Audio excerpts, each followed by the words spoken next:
तक किसी भी दल ने इसमें अपनी प्रतिक्रिया नहीं दी। मसूरी की वादियों में दफन है एक ऐसा विदेशी लेखक, पत्रकार और वकील जिसने झांसी की रानी लक्ष्मीबाई की कानूनी लड़ाई लड़ी और दुनिया के सामने अंग्रेजी हुकूमत की नीतियों पर खुलकर सवाल उठाए। जी हाँ, हम बात कर रहे हैं जॉन लेंग की, जिनकी आज पुण्यतिथि है।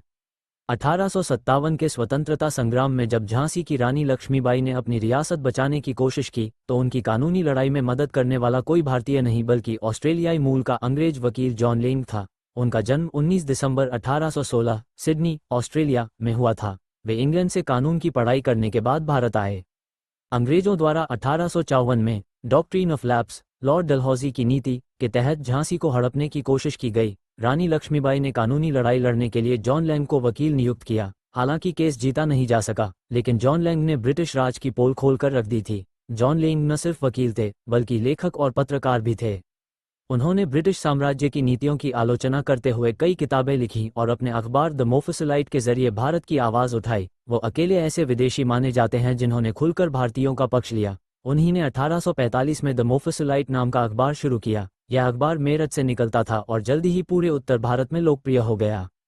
मोफसी शब्द अंग्रेजी राज में छोटे कस्बों, प्रांतों के लिए इस्तेमाल होता था। अखबार अंग्रेजी में छपता था। इसमें ब्रिटिश हुकूमत की आलोचना खुलकर की जाती थी। जॉन लैंग ने इसे भारतीयों की आवाज़ और न्याय की लड़ाई का मंच बना दिया था। अखबार में स्थानीय समाज, न्याय व्यवस्था और अंग्रेज अफसरों की ज्यादतियों को उजागर किया जाता था।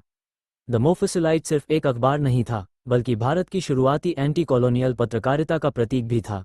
उनका यह अखबार आज भी इतिहासकार, लेखक, उत्तराखंड राज्य आंदोलनकारी व वरिष्ठ पत्रकार जयप्रकाश उत्तराखंडी द्वारा प्रकाशित किया जा रहा है। बता दें, मसूरी से जॉन लैंग का गहरा नाता रहा। वे मसूरी की वादियों में आकर बस गए और यहीं 20 अगस्त 1864 को उनका निधन हो गया था।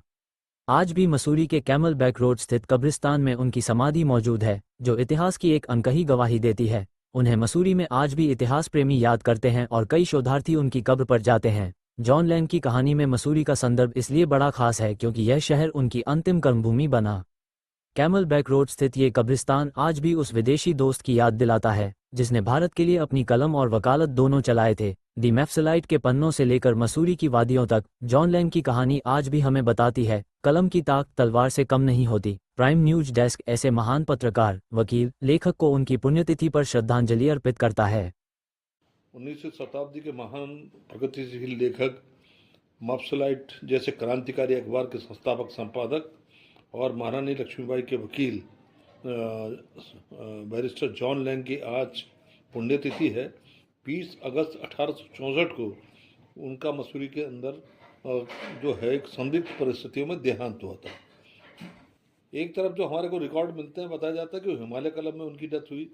कुछ लोग कहते हैं कि जहाँ पर उनकी प्रेस थी, कोलड़ी माल रोड पर, जहाँ पर आज जो है द एक्सचेंज बिल्डिंग है, उसके पीछे जो है एक कॉटेज के अंदर उनकी प्रेस थी 19वीं सेंचुरी में। और शायद वो क्रॉसडेंट रही होगी जिसके अंदर प्रार्थना सभा बहुत बार तक रही। उस जगह उनकी प्रेस थी और हो सकता है कि उनका देहांत हुआ होगा।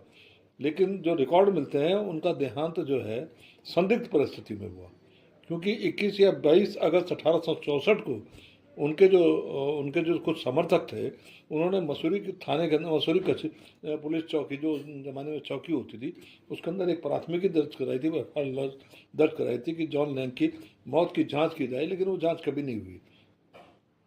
बैरिस्टर जॉन लैंग एक साम्राज्यवाद विरोधी राइटर थे, क्रांतिकारी थे, वकील थे।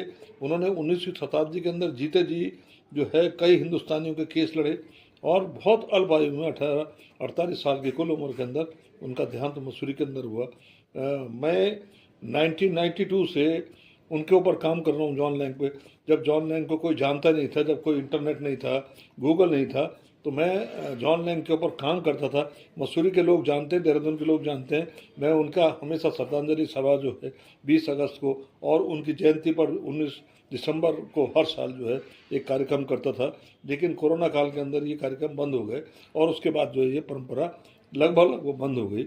मैं पुनः प्रयास करूँगा कि जॉन लैंग की स्मृति के अंदर, मसूरी के अंदर, वो जो पुराने तौर तरीके से हम उनको याद करते थे और उनकी स्मृति में कार्यक्रम जारी रखेंगे।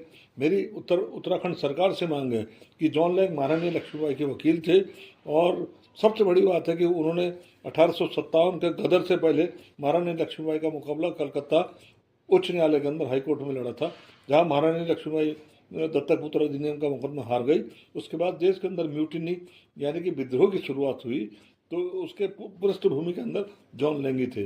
तो मैं जॉन लैंग की पुण्यतिथि पर उनको अपनी श्रद्धांजलि अर्पित करता हूँ। उन जैसे लेखक, उन जैसे वो गोरे, भले ही गोरे थे, अंग्रेज गोरे कम्युनिटी से थे, लेकिन उन्होंने विचारों को लेकर, शोषित समाज के सवालों को लेकर काले गोरे का भेद खत्म किया और हमेशा जो है शोषण के खिलाफ आवाज़ उठाई। जॉन लैंग को मैं अपनी श्रद्धांजलि अर्पित करता हूँ। धन्यवाद। वीडियो पसंद आई है तो लाइक शेयर करें और चैनल को सब्सक्राइब करना न भूलें।